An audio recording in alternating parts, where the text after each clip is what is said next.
Okay. Great. Thank you. Thank you for having us today to talk about redistricting in Arizona. We're very pleased to be here, thanks to the League of Women Voters of Northern Arizona and to Lalley as well. I'm Betty Bengston, and I'm going to be saying a few words. Kathy, I think the next slide, please. Well, something has frozen up and suddenly Oh dear. Oh. Move it. Kathy, move your cursor and try hitting page down again. Move my cursor. Yeah, so make sure you're in the slide and hit page down again. There you go. Okay. Oh, great. Great. Thank you. Thank you. Okay, good. We're going to be talking about several things today. I'm going to say a few words at the start here about the People-Powered Fair Maps program, and then turn it over to Kathy, who's going to have the major part of the program, talking about redistricting in Arizona. And then I'm going to wrap it up at the end with talking just a little bit about what's happening right now with redistricting here. So the People-Powered Fair Maps is a national program, a program of the National League that was undertaken in 2019. Redistricting has been a priority advocacy issue for several years for the League. And before 2019, the US League was involved in several federal lawsuits around redistricting and trying to ensure fair maps in all of, or in as many states as possible. In 2019, there was a landmark case decided by the US Supreme Court, Rousseau versus Common Cause, and the ruling came down in June of 2019. The US Supreme Court ruled that partisan gerrymandering claims are not justiciable because they present a political question beyond the reach of the federal courts. That is, the federal courts deal with issues of a judicial nature, but matters of a political nature are non-judiciable, that is, beyond the reach of the courts. This was a roadblock to attempts at the national level to push forward fair redistricting. So the National League turned to a 50-state plus DC strategy. And by the end of 2019, had given grants to leagues in all 50 states and the District of Columbia to fund a variety of activities that were different in each state. In those states where citizen initiatives were possible to establish an IRC, those states would be working towards that goal. Other states would seek changes in the state constitution that would address the need for fair maps. And in other states, there would be work with the state legislature to try to influence the process that the legislature would be undertaking to redistrict. In Arizona, we already had an IRC. We were very fortunate to have had one for a long time, and you're going to be hearing more about it from Kathy in a few minutes. But our efforts in Arizona under the People-Powered Fair Maps program have focused on education and awareness about redistricting in general, ensuring that our IRC remains independent and that Arizona's maps are fairly drawn in the 2021 redistricting process. We began last year in 2020, well before the census was completed. And we sponsored 3 town halls around the census and the importance of census data to redistricting the process in Arizona, the redistricting process in Arizona. And we sponsored a showing of the film Slay the Dragon with a follow-up discussion. We also have provided funding from some of the local leagues to provide programming around redistricting. We've monitored legislative bills that concern redistricting and have lobbied against a few of those that threaten the IRC's independence. Next slide, Kathy. Oh, Oh, yeah, what's it going on here? That's interesting. Yeah, no, back one. There we go. Yeah. We have a lot of activities planned for 2021. And one of the first was to be a presentation on April 29th from the IRC chair, Erica Newberg. Unfortunately, she had to cancel at the last minute. And we are trying to work with her to reschedule for a later date. She's eager to talk to the league, and I think we'll be able to find a time for that. And of course, we will be doing things like monitoring the IRC meetings, providing public comments, and continuing to provide education and so forth. So we will have a very active year, and hope that you all can join us in those activities. I'm going to turn the program now over to Kathy, who will be talking about redistricting in Arizona. So Kathy. Okay, let's see if I can get this thing to move. There we go. Okay, so when I started this project, I really didn't know anything about redistricting. As they mentioned, I come from Chicago. I know a lot about gerrymandering as a result, because it's a blood sport there. And I knew I didn't like it, but I had no idea how maps were drawn or anything else. So I was started at a very basic level because that's where I started. And that's with, what is redistricting? You know what I think is happening? I think, there we go. Okay, I'm going to move this. So a definition: redrawing of legislative and congressional district lines following the US Census so that the districts are a very nearly equal population. So it's something that happens every 10 years. Constitution demands that it happen, and it's necessary because states gain and lose population, which is something that's been in the news quite a bit in the last few days. And in addition, population shifts within the map itself. So in order for there to be fair elections, everybody should have an equal chance to vote, and that's what this is all about. And it all starts with the census and a process called apportionment, which is taking the 435 seats in the House of Representatives and divvying them up among 50 states according to population. And the latest census provides the population data. In fact, that just came out recently, and everybody was shocked to find that Arizona was not quite as populous as we thought we were going to be. Then a mathematical formula is used to determine the number of seats. Since I think 1940, Arizona has been adding seats every year. This is the first time it hasn't. We were expecting to be at 10, but the data did not match the projections, so we are still at 9. That's all that the federals tell you have to do. You say you have to do it, and everything has to be equal. After that, the states get to choose how they're going to draw their maps. And the states that are in color, those are ones that have a commission like us.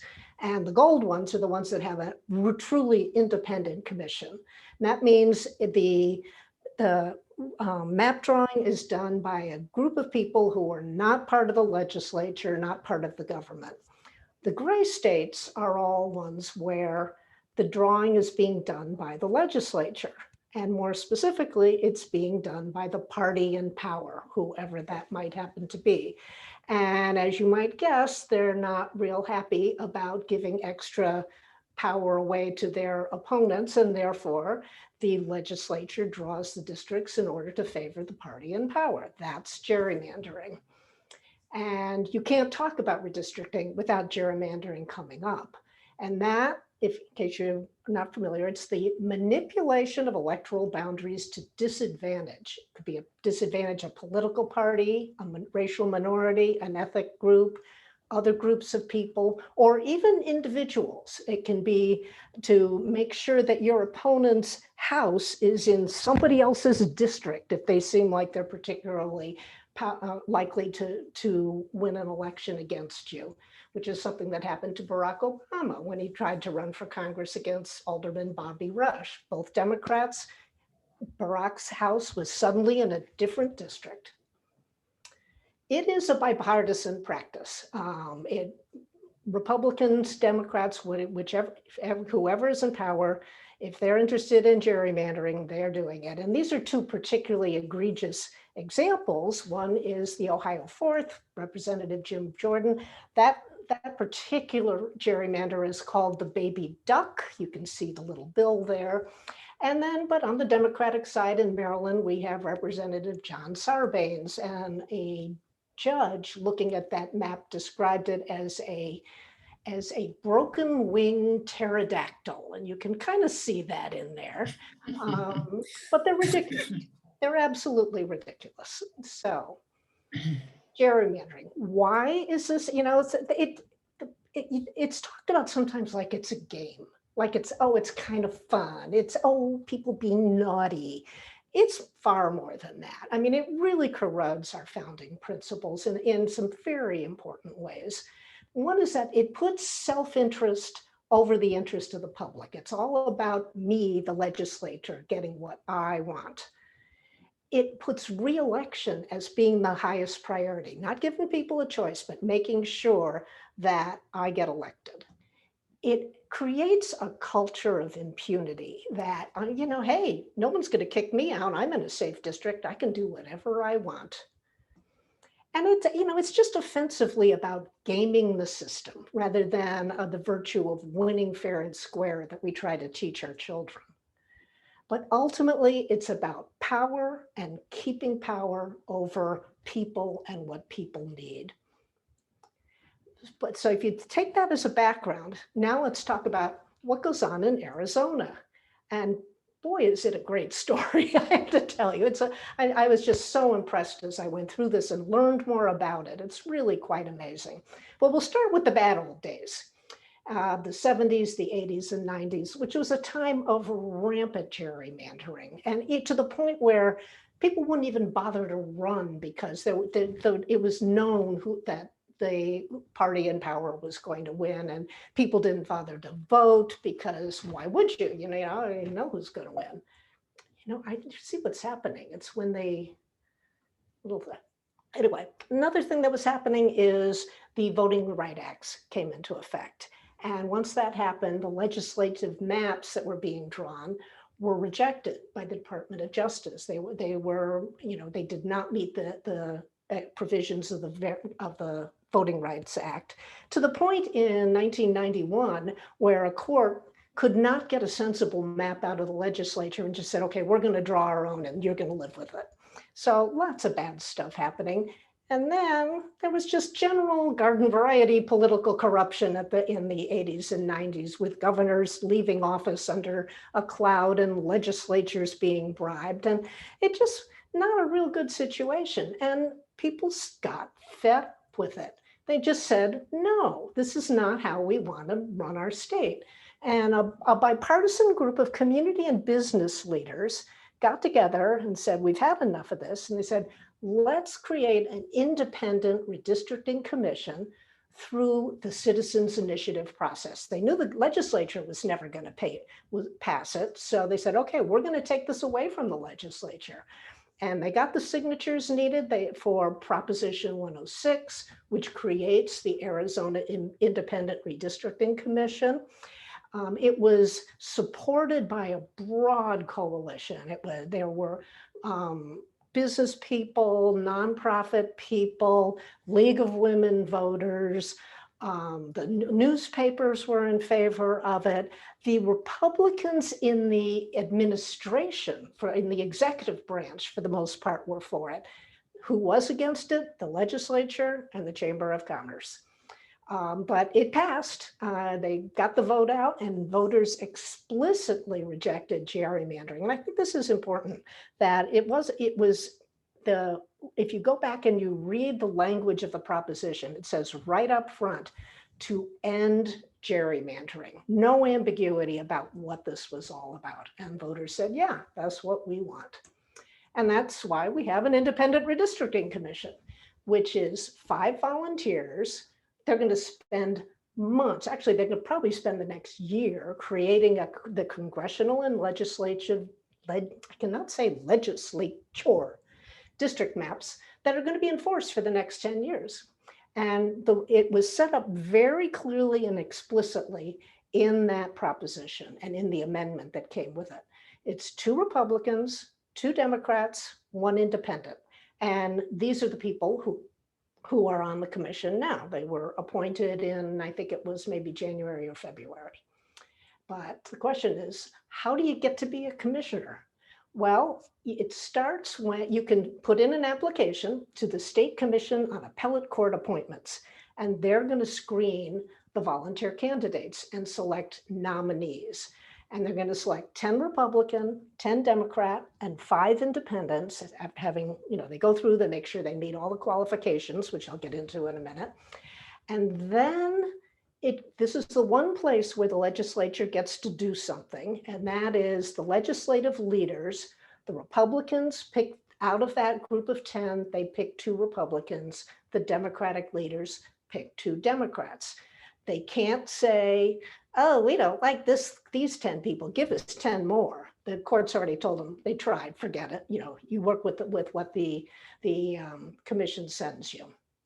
Then those 4, the 2 Republicans and the 2 Democrats, they interview the 5 independent candidates, and they choose who is going to be that independent candidate. And that person is the chair. And this year they chose Erica Newberg unanimously.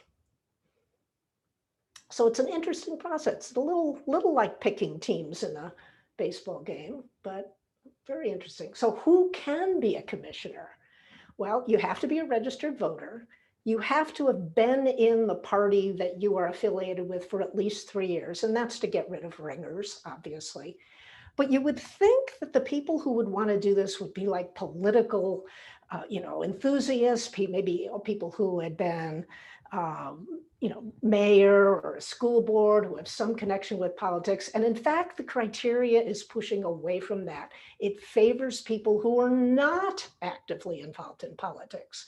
So in the past 3 years, they can't have been elected or been a candidate for public office. They can't have been an officer of a political party. They can't be a lobbyist, and they can't be an officer of a candidate's campaign committee. And if you look at the people who do this, they really aren't real involved in politics.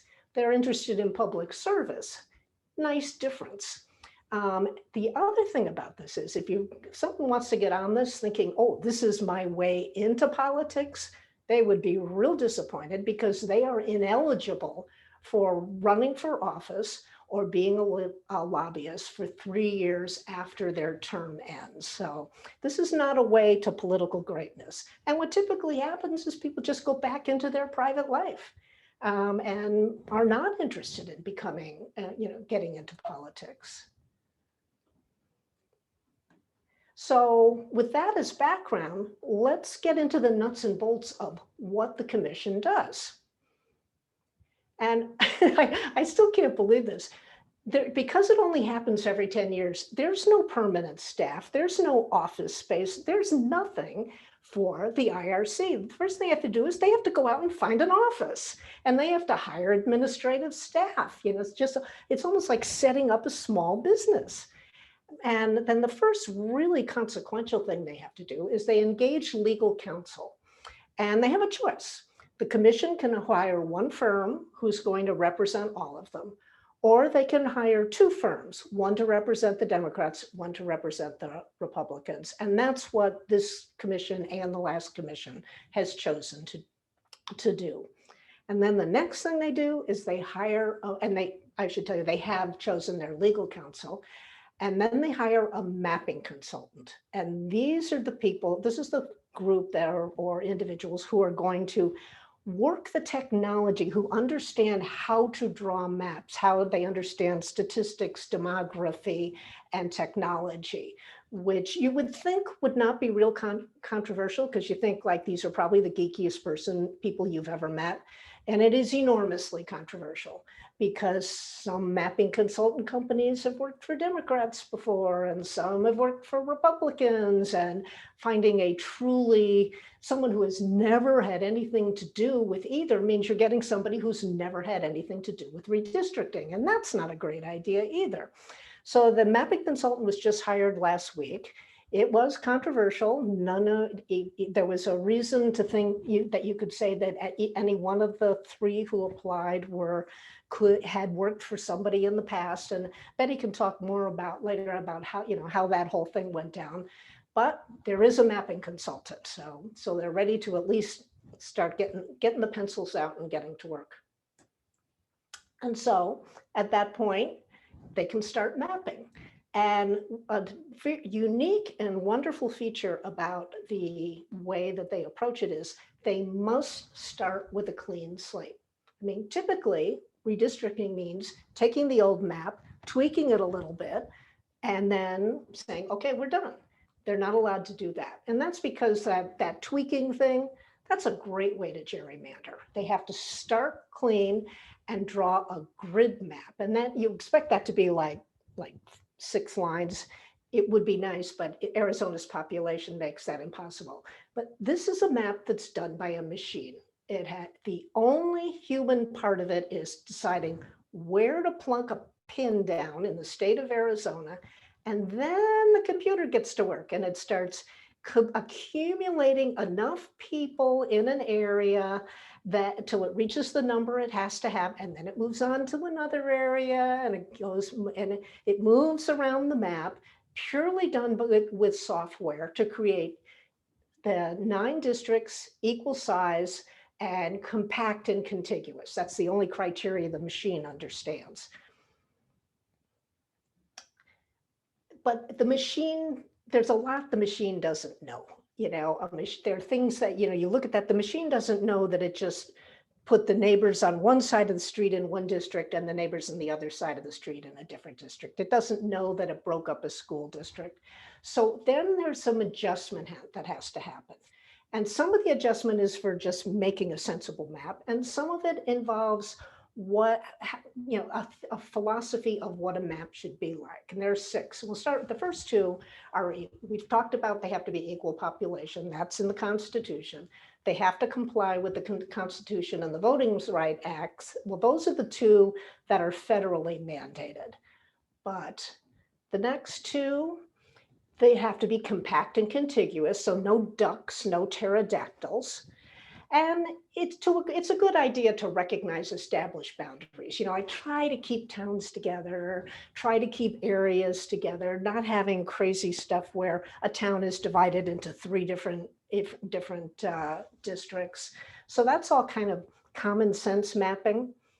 The last 2 are more interesting and more unusual. There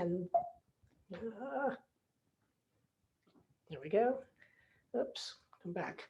And that's recognizing communities of interest and achieving competitive balance. I had never heard the phrase communities of interest before. So what is it? It's kind of an undefined and evolving concept. It's kind of squishy.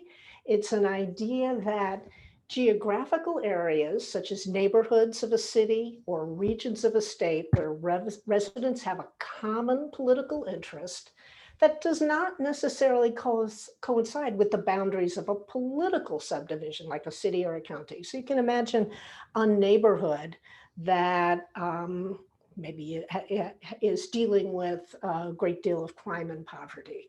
Or you can imagine an area that is a watershed area, perhaps. The point is it can't just be a bunch of people, an area where people have something in common, like they all love knitting. It has to be something with a political interest. And it's very undefined. I kept looking for examples where courts have upheld communities of interest or whatever, and there's not a lot out there to really help define it. But it does seem that there are attributes, and a community of interest is likely to be a collection of attributes. For instance, problems that the area might face, like discrimination or violence, or an industry that an agricultural area might very well have a reason to want to be kept together, or manufacturing. A tourism area is an interesting idea. Or there are natural resources. It's a watershed or a mining area, or there are shared services. Maybe it's a regional transportation area that several different communities belong to. Well, you wouldn't want to break that up. And culture can be part of it, whether it's race or language or values. The one thing the courts have said, a community of interest cannot be defined predominantly by race. It was, originally this idea of community interest was used to go back to the bad old days of trying to put all of the voters of a particular group in one district and therefore make it impossible for them to win an election statewide. So it can't be race predominantly, though race can be part of it. But it's a difficult, I find it, I struggle with the whole idea trying to get I want some nice, clear definition, and it's not out there. It's more of, well, we know it when we see it. But how does the commission deal with communities of interest? Well, they don't know. I mean, they're not familiar with all the ins and outs of particular communities, so they really need input from the public. And communities are very much urged to tell their story. If they feel that they have a specific reason for wanting the map to be drawn in a certain way, they should bring that story to the legislature, identify the critical needs, the legislative remedy, build a case, and even submit a map if that's the easiest way to communicate it. The second, the last actually, criteria is achieve competitive balance. And this is also, it's a philosophy of how elections should be done. And it's intended to foster the creation of districts with a relatively even partisan balance. In other words, not allow the artificially safe districts. Now, there are going to be safe districts that are going to occur because people tend to live with other people like themselves. And we all know that, there are areas that are heavily Republican, areas that are heavily Democrat. But the idea here is that if you're drawing a map and you're looking at a district it seems to make sense, and you're the commission, and you could maybe tweak it a little bit this way to be 55-45 or that way to be 50-50, go with the 50-50, that it's in the interest of just good government to have more legitimate competition. And these two criteria, competitive balance and communities of interest, these are the ones that are going to get a lot of discussion. They're to some extent in conflict with each other, because if communities of interest are about what people have in common, competitive balance is about how people are different. So it's a balancing act. And the last commission, they took the idea of competitive balance very seriously. When they added an extra district, it was competitive. And they came up with taking away, I don't know if they deliberately, but they ended up with one less Republican, one less Democrat, 3 competitive. Neither party thanked them for it. Now, there are a few things that cannot be considered because these are the classic gerrymandering tools. One is looking at party registration. Is this Republican or Democrat? You can look at it later when you're trying to judge the competitive balance, but not for creating the district. Can't look at voting history, and you can't look at the residence of the incumbents or other candidates so that you can do some shenanigans with that.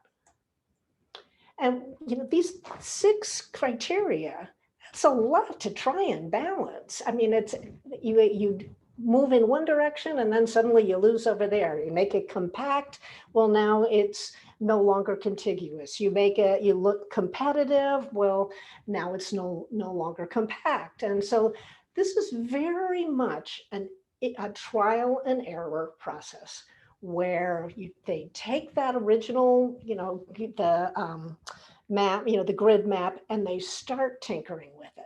they start playing with it, and they have planning meetings to try and talk about how should we approach this. And then they create draft maps, and they start having mapping meetings where they just are, what happens if we shift it a little bit this way? What if we happens if we shift the border a little bit that way? And then looking at the statistics in real time. This is where the mapping consultant earns their money, is being able to do all of this very easily and very graphically.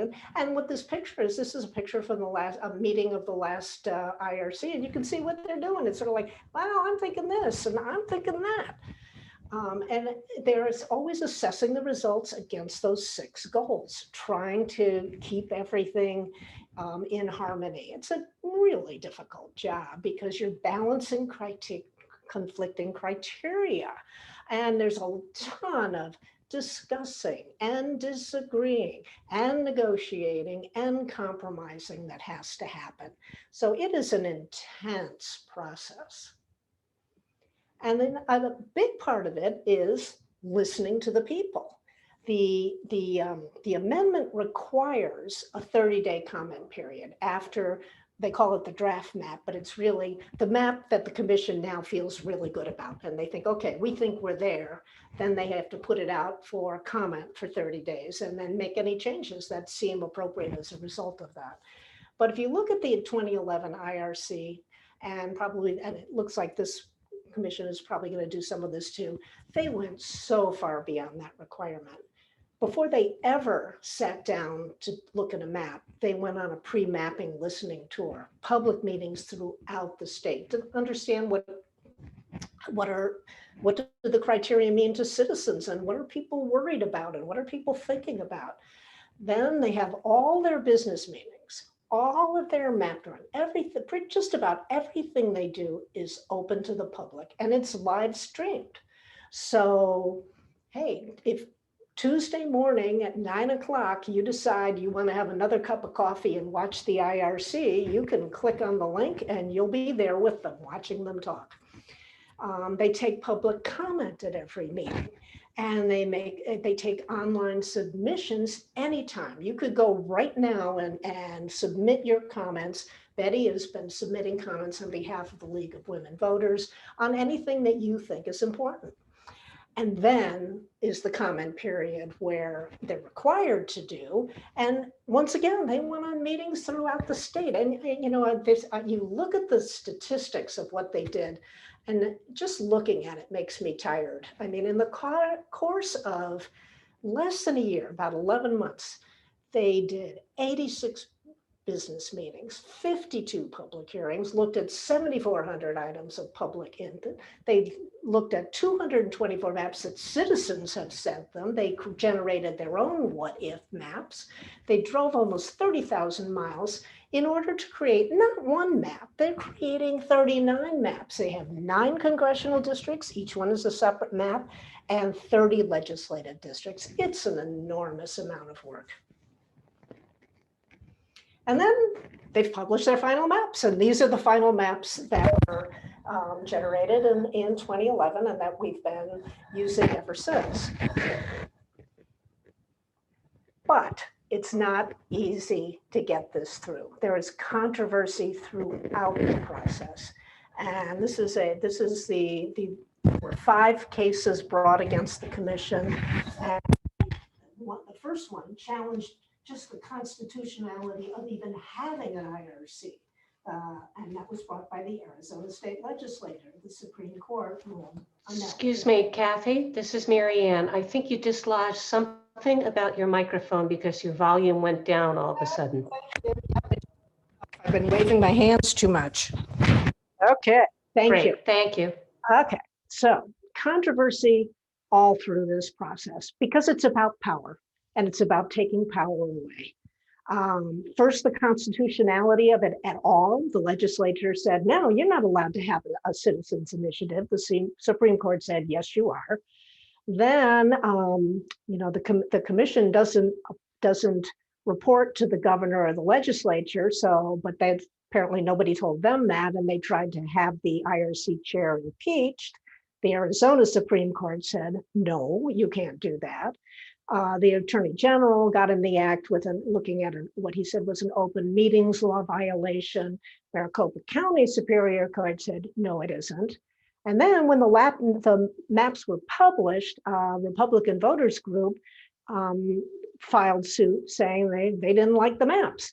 And the first case got to the US Supreme Court. They said, no, the map is just fine. The second case came afterwards, and Maricopa County said, no, if it's good for the Supreme Court, it's good enough for us. So not a good record of trying to derail the work of the commission, but time consuming. Just think of the anxiety that must go into this if you're a commissioner. So it's an amazing thing that these people are doing for us. Okay. Now, there are two factors about having this commission that really make it work. And the first is disinterest. Nobody on the commission is getting anything out of this. They're not getting a job. They're not getting power. They're not getting reward of any kind. They're just doing what they think is right. And they're going to disagree about what that is. And we're going to disagree with them about what that is. And they're going to make mistakes because they're humans. And people are going to come down on them like a ton of bricks. But at the end of the day, they're doing it because they think it's the right thing to do, not because they're going to get anything out of it. And that is so different from the typical process with the legislature, where that has nothing but interest going. So oops, I think I missed something. Oh, and the second is transparency. And then I talked about that a bit, but just the way everything is done in public. I mean, all the meetings, all the maps, all the input is recorded and published. There's no room for the backroom negotiation, the little, oh, you scratch my back, I'll scratch yours, the sweetheart deals. None of that can happen because it has to happen on TV. And there's nothing like being on TV to make people behave themselves. So what I'm going from on here is that we really need to protect. This is a beautiful thing. I mean, this is a process, is such a gem, and we really need to protect it because it matters to all of us. And fair maps, they make such a difference. They bolster confidence in the system. You no longer have people, particularly young people, saying, oh, the game's rigged. No, it isn't. It encourages participation, makes every vote count. It makes it easier to hold our politicians accountable to us. And importantly, it encourages genuine competition. And what's so frustrating is that a party that feels that it can do anything, they can put a ham sandwich up, for election, and the ham sandwich will win, but not going to bring a lot of honor on that particular party. Genuine competition requires parties to put their best people up, and that we all benefit from that, and they benefit from that. It's just, it's so frustrating, the idea of, oh, I can game this system and everything will be, cool for me. But how can we make a difference? The first way is just by paying attention, and it's not easy, because you're not going to see a lot about this as headlines on the front page of the paper. You really, if you want to follow the redistricting process, you kind of have to look for some source. The one that I particularly favor right now is, in addition to hearing Betty tell me what happened, is there's a columnist called Jeremy Duda, D-U-D-A. He does a blog, and he also watches that Tuesday morning meeting, and that just kind of through the meeting tells what happened, what decisions have been made. So it's a nice summary.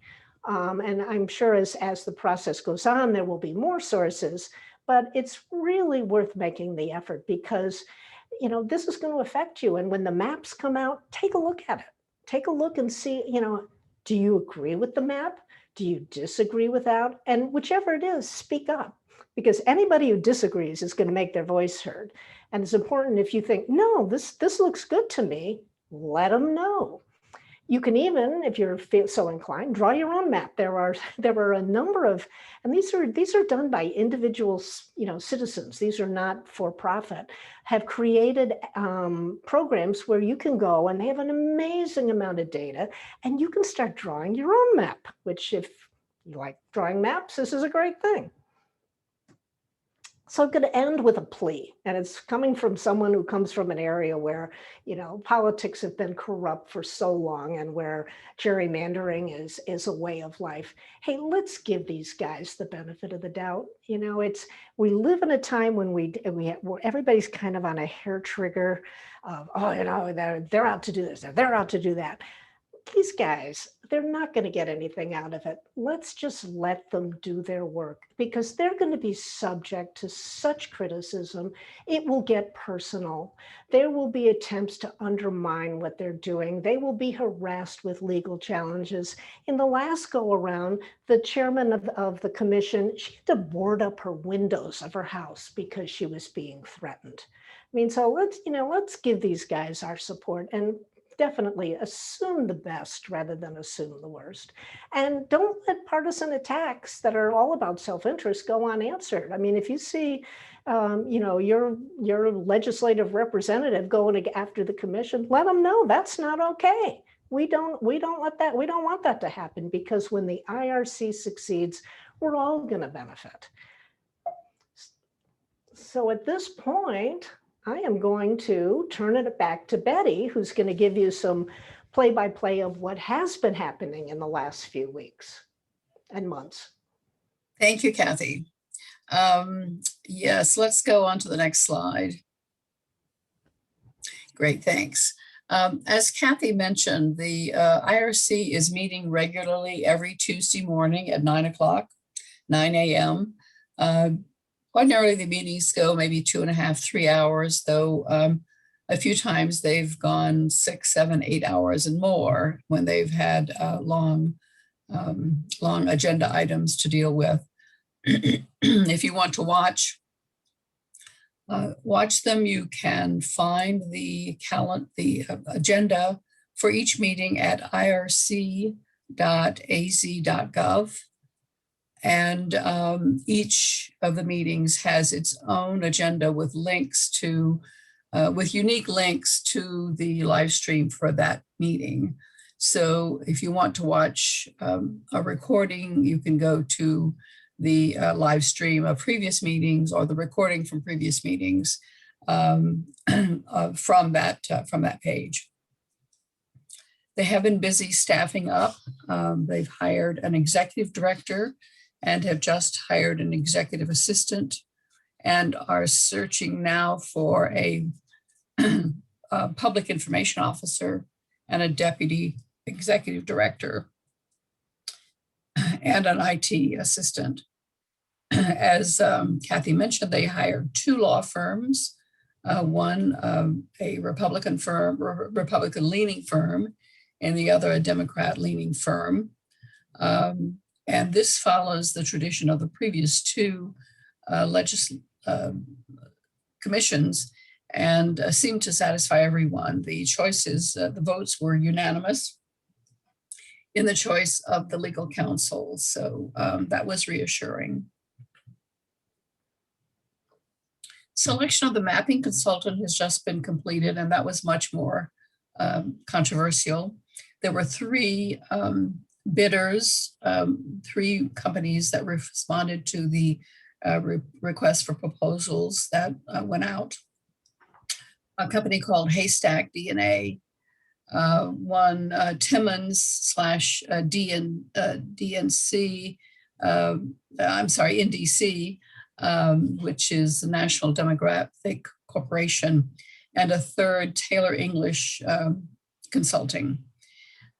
Taylor English seemed not to have had any experience with redistricting, and seemed to be somewhat disregarded in the process.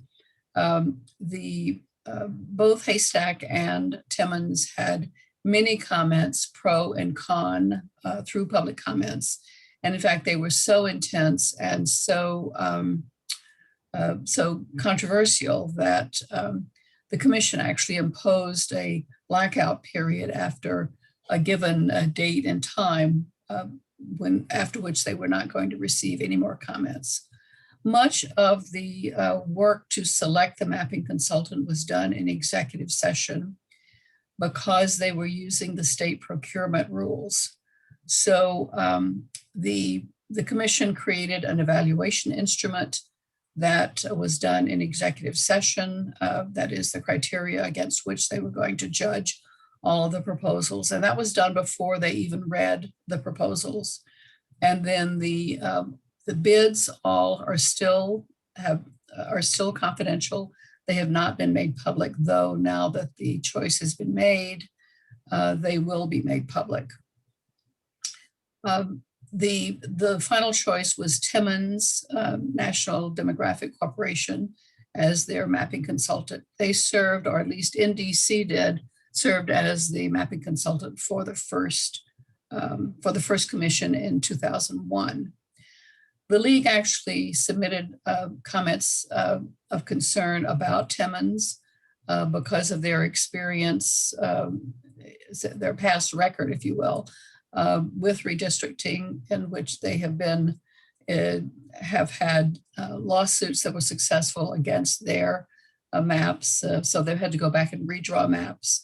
And they have been accused of disregarding Latino voting groups in some of their redistricting. So the league had some concern about that firm.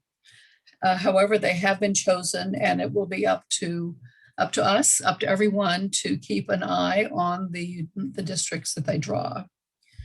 And then the final issue of interest is the delay in the census this year. As we all know, the pandemic and other things delayed collecting census data, and also cut that whole process short.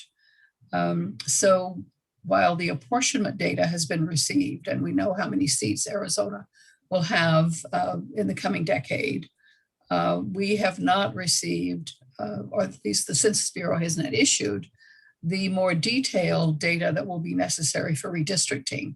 So that data is at the census block level and will be used on the refinement of the district maps. So until a state knows where people are in the state, it's kind of hard to draw district maps. There is no constitutional deadline for maps in Arizona, in the Arizona Constitution, but the time to draw the maps will be compressed. Chair Newberg has said that she would like to deliver maps to the Secretary of State by early January of next year, 2022. Yes, 2022. But whether they'll be able to meet that deadline is unknown. There are some practical consequences if the maps are delayed. Candidate filings begin at the first of the year next year. So clean elections candidates will have to file beginning January 1st, and those that are traditionally funded will begin filing on March 7th of 2022.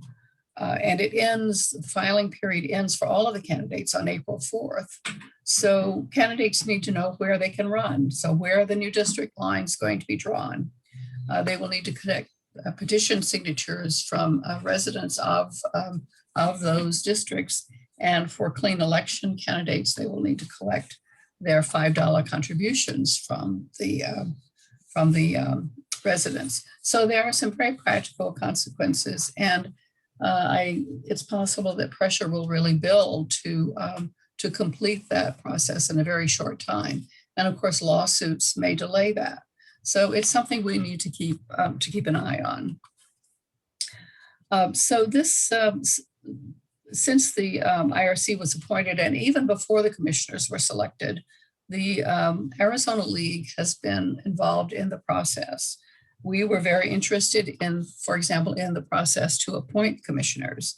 And they are appointed by an organization or by a commission, the Commission on Appellate Court Appointments, part of the judicial system.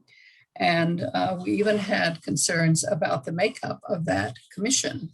It was not very diverse, and at the time, just before the appointments began, that is the review and selection of the commission candidates, there were 15 members on the commission. 7 were Republicans, 5 were independents, and there were 3 empty slots, and there were no Democrats. So obviously there was no political diversity and very little gender and ethnic diversity as well. So we did write a letter to the governor and to the commission, and urging that the commission become more diverse. In addition, we have made public comments at most of the IRC meetings. We have pointed out the need to for the public to have ability to make comments outside the limits of the IRC meetings. So for quite some time, you could only make comments during the live meeting, but they have since created a function whereby you can commit or make comments using their contact us function on the website. We urged them to hire 2 law firms to preserve the bipartisan legal advice, and we were pleased when that happened. We did express concern about the fact that the executive director was hired on a 3-2 vote. We would have preferred to see obviously to see a unanimous selection. There were seemingly better qualified candidates that were not selected. We've asked for more diversity in the hiring of the staff, of the commission staff.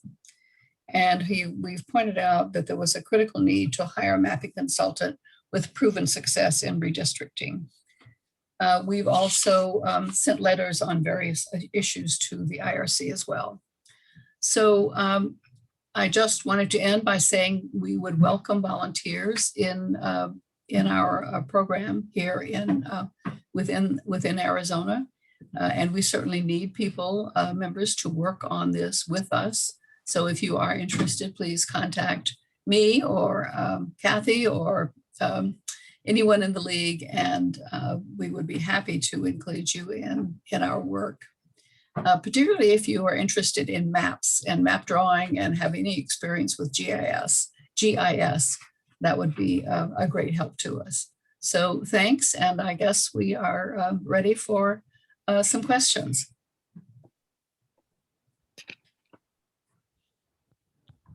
Should we turn off the screen share? I think so, Kat. Yeah, sorry.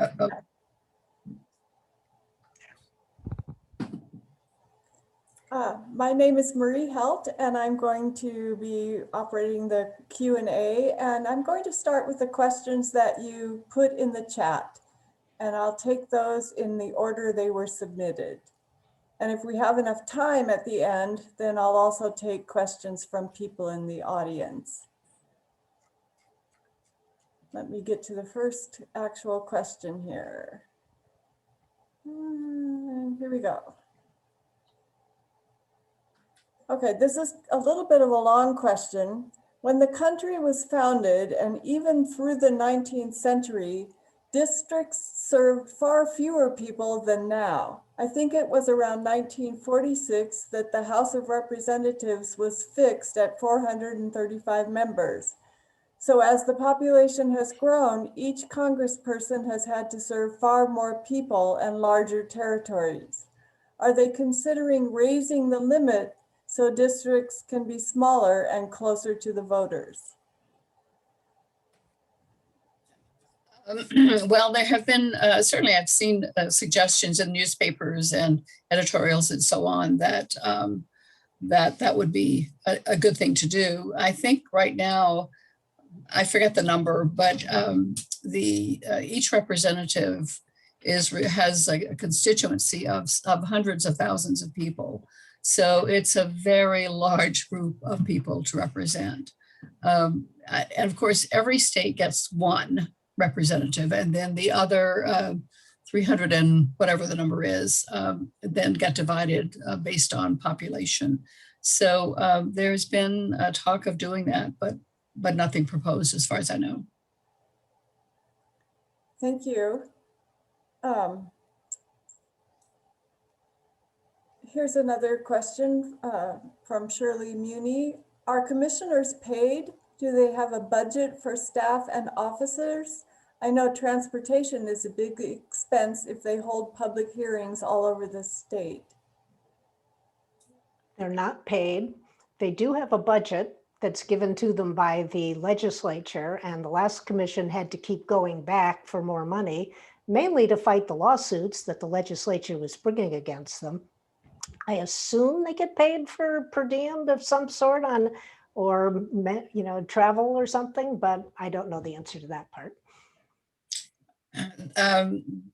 Kathy's correct. There is no salary. And I, like you, Kathy, I assume they get a per diem so that their expenses would be paid. This commission has already been talking about the budget. It's been an item on several of their agendas. They actually have a $500,000 budget for this fiscal year that ends in June, or at the end of June. And they, I believe, have something like $3 million in the governor's budget for the next year, but they also are discussing whether they want to request an increase at this point. So they do have a budget, and the legislature is obliged to fund them. As Kathy said, they had to go back for more money for lawsuits the last time around. Thank you very much. I believe you've answered this next question, but in case you want to add anything to it, I'll go ahead and ask the question. Will the league voice concerns over the firm that was hired to be the mapping consultant? Well, we already have done so. We've said, we've had our say on that. So yes, we have voiced our concerns. Okay.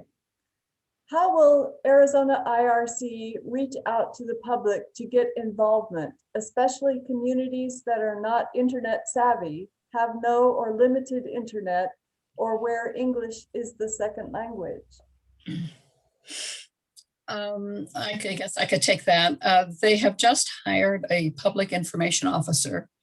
Her name is Michelle Crank, and she is from the Navajo Nation. And they also will be hiring other outreach coordinators.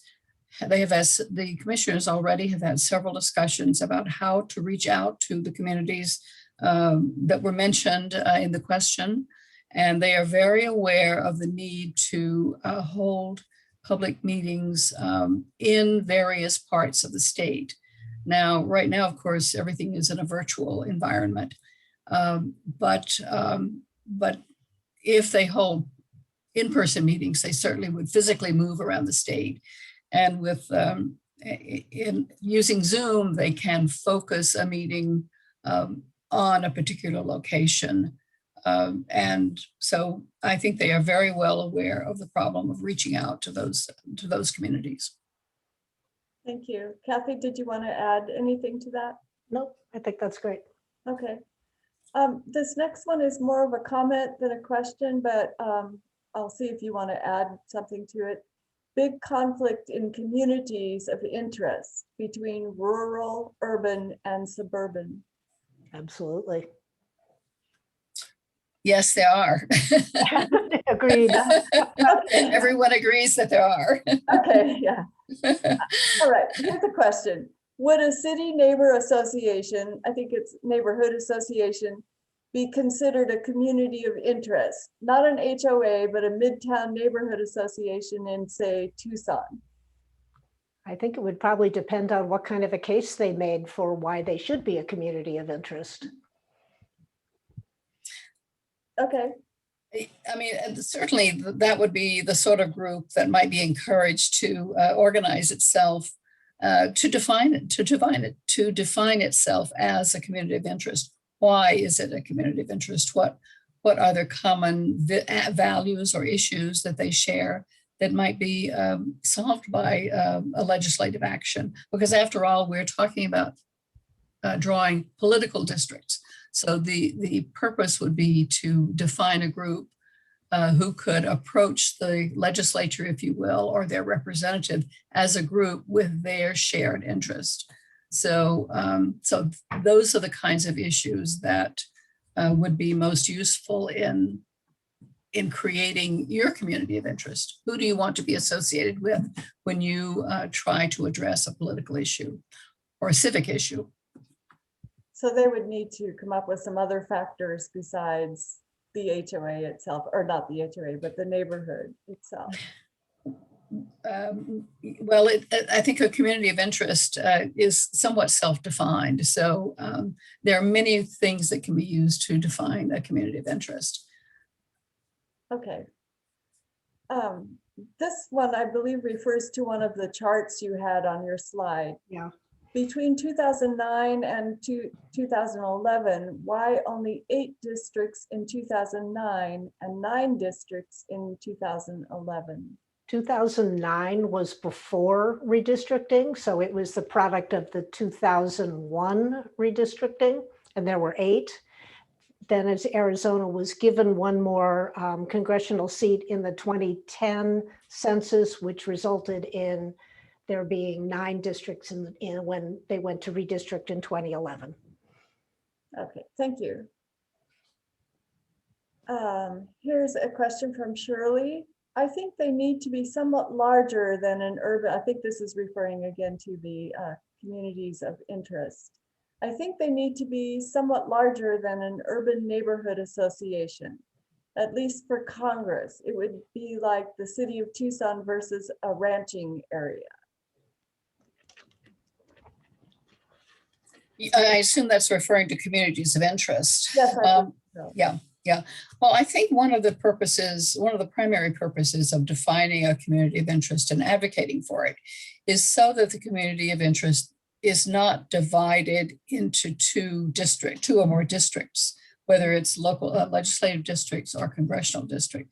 So it can be actually a rather small district, a small geographic area that defines itself as a community of interest. But they're saying we want to be in the same larger legislative or congressional district. Mm-hmm. Here's a related question from Greer.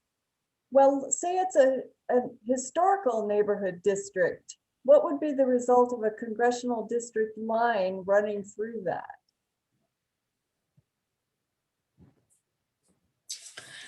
Well, was the question a congressional district line? A congressional district line running through a historical neighborhood district. Yeah. They probably wouldn't like it. Well, you might think that, that it shouldn't happen.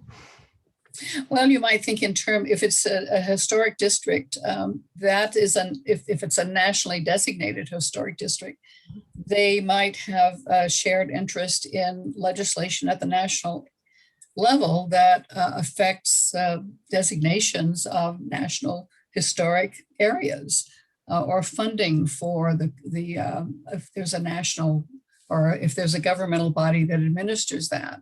So there might specifically be legislative issues around designating historic districts. I mean, that's just a quick idea, but there might be others as well. Okay. Marianne asks, under what conditions can the IRC go into closed executive session? They can go into executive session to receive legal advice. And as I said about the mapping consultant, they were operating under state procurement rules, which required executive session to do the evaluation and the discussion about and to actually receive information about the bidders and the proposals. So those were two instances where they have been in executive session. Now, if you watch one of these meetings, they will go in and out of executive session depending on the agenda item and on whether they are receiving legal advice about that particular item. The last meeting when they decided on the mapping consultant I think they were in one executive session that went for 3.5 hours. So as an observer, your screen is blank. It says, the IRC is in executive session, and the live stream continues broadcasting, but nothing is happening. And I think in that session, in that meeting, they might have had a total of 4 executive sessions over the course of probably 7 hours of meeting. So in that closed executive session, the public then does not find out what goes on ever, what goes on in those meetings. That's correct. Though with regard to the mapping consultant, now that the decision has been made, they have said that the bid documents will be released, made available to the public. Okay, thank you. Oh, I guess the other time they will go into executive session is to discuss personnel matters. Oh, okay, so that makes sense. Yeah. And we did have an announcement. Maria Lynham says tomorrow's meeting begins at 8 a.m. instead of 9 a.m. I guess because they have to quit by noon for unknown reasons. So in case anybody is interested in going online to watch the meeting tomorrow morning, it's beginning at 8 instead of at 9. Thank you for that information. I haven't looked at the agenda yet, so that means I have to get up an hour earlier.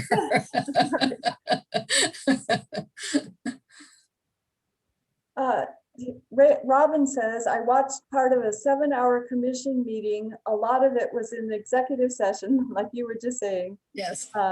And was cumbersome to watch. The meeting notes are the recorded meeting. Is it possible to get better notes produced?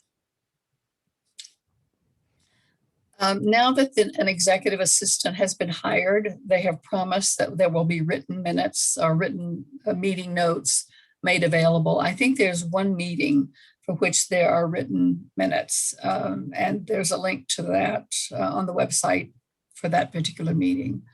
But they have promised now written minutes now that there's somebody to actually do the minutes.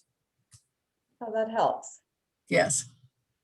Joanne is asking if Slay the Dragon is available. Does anyone know if Slay the Dragon is available on a streaming movie site somewhere?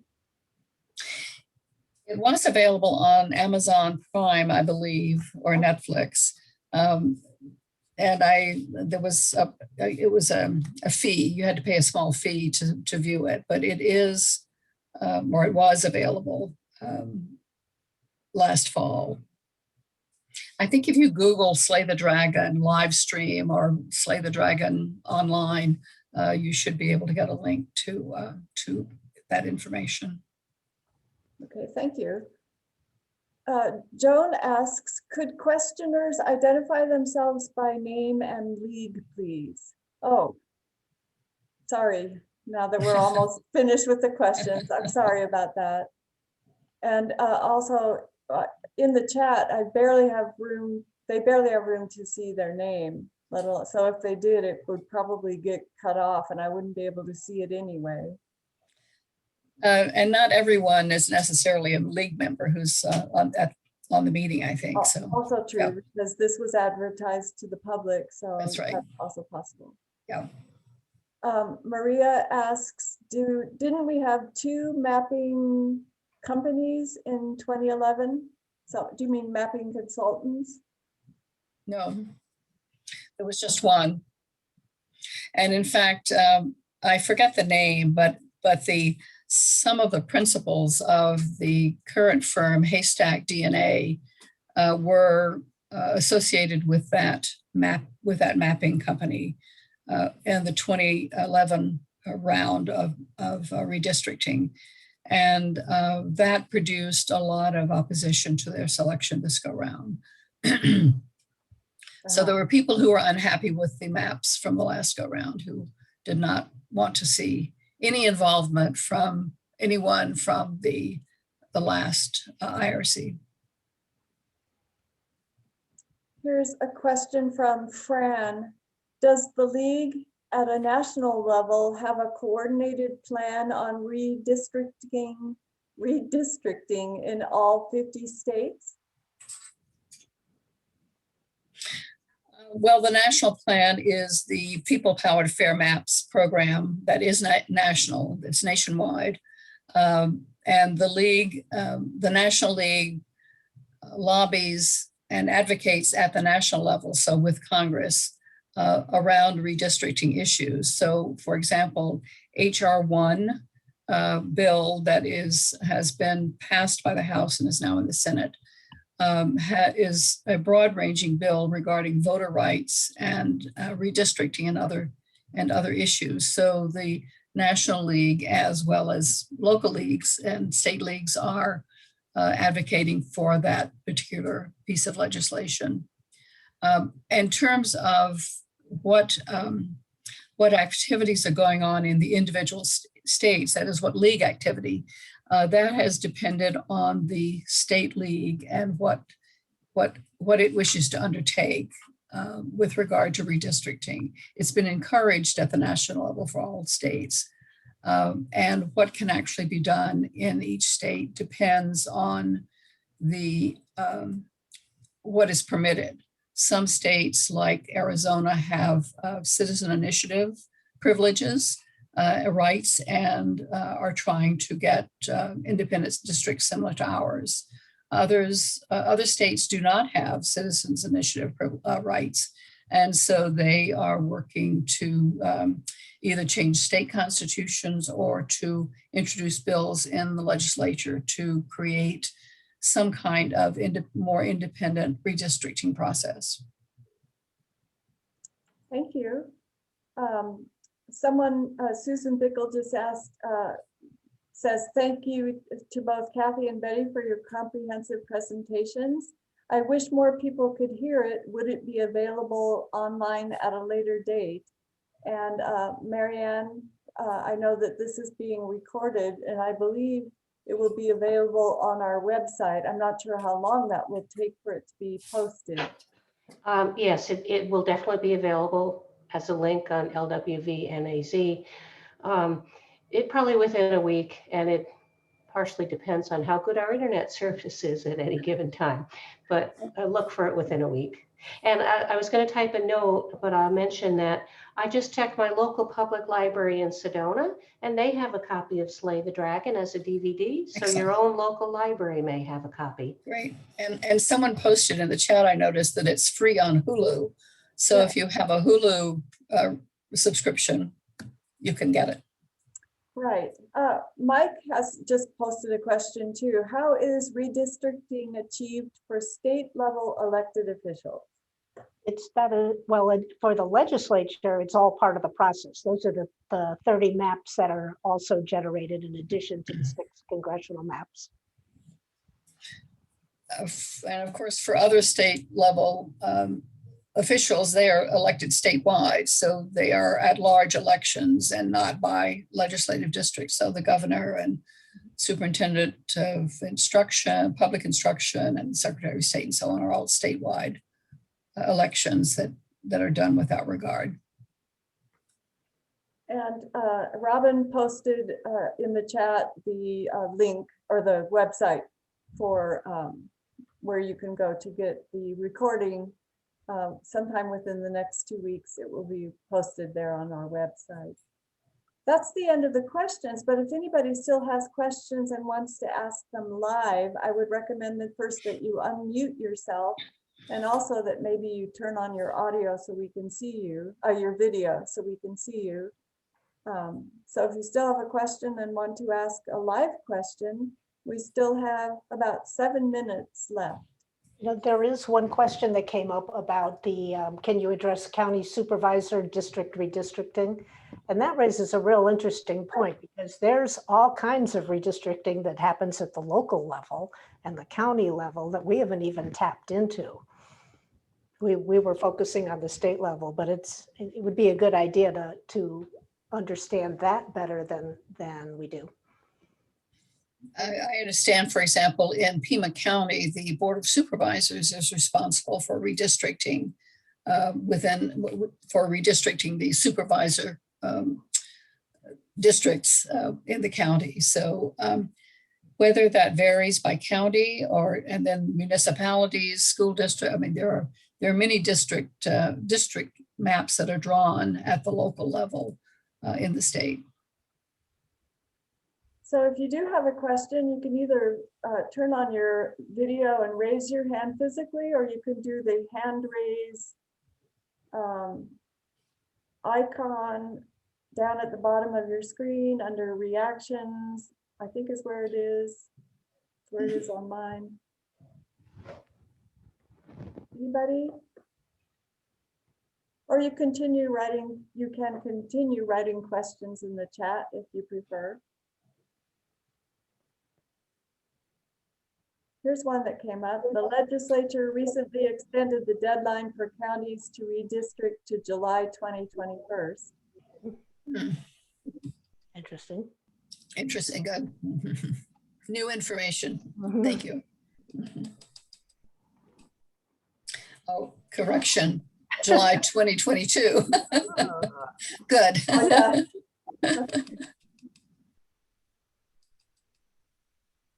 Robin Lowe has her hand up. Kathy and Betty, has the commission laid out any timelines for next steps in the process? Have they defined any milestones other than the goal of trying to have the maps in place by January of next year?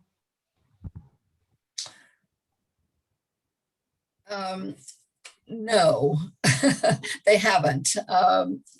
They are talking, they have really been scrambling to get staff hired.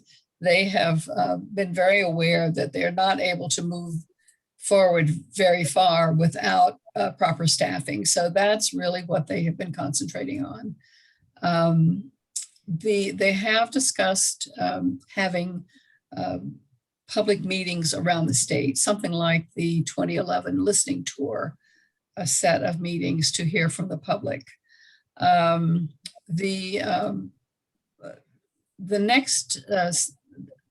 Census Bureau will have said that they would provide the detailed redistricting data to the states by the end of August. So once they have that, then they can begin mapping. I think now that a mapping consultant has been hired, they will be discussing what can we do before then with regard to mapping.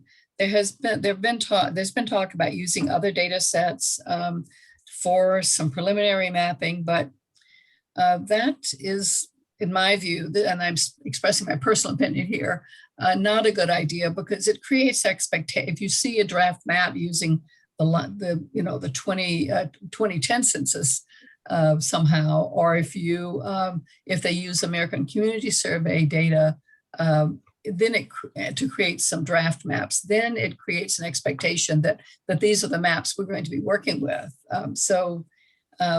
It seems futile to me, at least, to try to do that.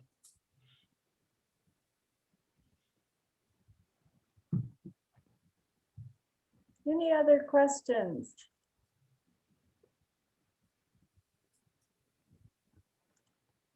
Robin, are you there? Can I turn it over to you for last words, or are you, I'm not sure if you're there. Yeah, I'm here. I really apologize earlier for having internet problems, but I really want to thank Kathy, Lalley, and Betty for taking a very complex topic and breaking it down and talking about the nuances of redistricting. As they said throughout the presentation, it's really important that we stay informed and encourage other people to get involved. The League of Women Voters has a lot of resources. You can reach out to anybody in the league to get involved, the commission, but we need to make our voices heard and make sure that other people who are not necessarily part of the process get an opportunity to comment. So I want to thank everybody for the last voter education program of this season.